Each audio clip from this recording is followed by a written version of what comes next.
Zimbabwe's army seized control of the country Wednesday following a night of unrest, including the detention of 93-year-old dictator Robert Mugabe.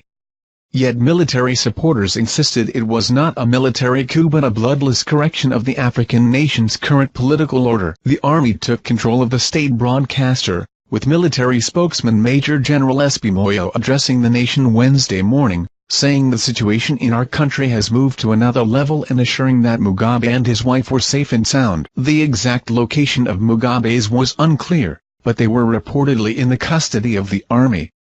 Ignatius Chombo, a finance minister loyal to the Mugabe family, was also arrested early Wednesday, Reuters reported. "We wish to make it abundantly clear that this is not a military takeover," the military officials said in the broadcast. "We are only targeting criminals around Mugabe who are committing crimes that are causing social and economic suffering in the country in order to bring them to justice." He added that as soon as we have accomplished our mission, we expect that the situation will return to normalcy and urge the country to remain calm, while warning that any provocation will be met with an appropriate response. At least 3 explosions were heard in the country's capital, Harare, and the military maintained its presence on the streets.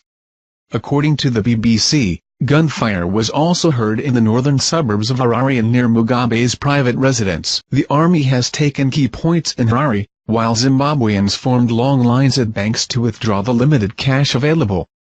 The army's sweeping of power has raised concerns whether the events indicate a military coup with the aim to remove the Mugabe family from power. Grace Mugabe, the dictator's wife, was seen as a likely successor to his rule. Robert Mugabe has ruled the country since 1987. Supporters of the military denied accusations of coup, saying it was a bloodless correction of gross abuse of power.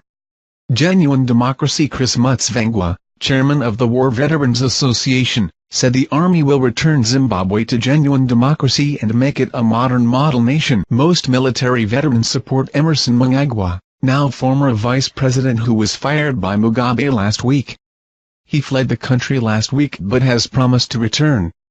The U.S. Embassy closed Wednesday, with the U.S. urging its citizens in Zimbabwe to shelter in place, claiming the ongoing political uncertainty through the night. The British Embassy also issued a similar alert to its citizens.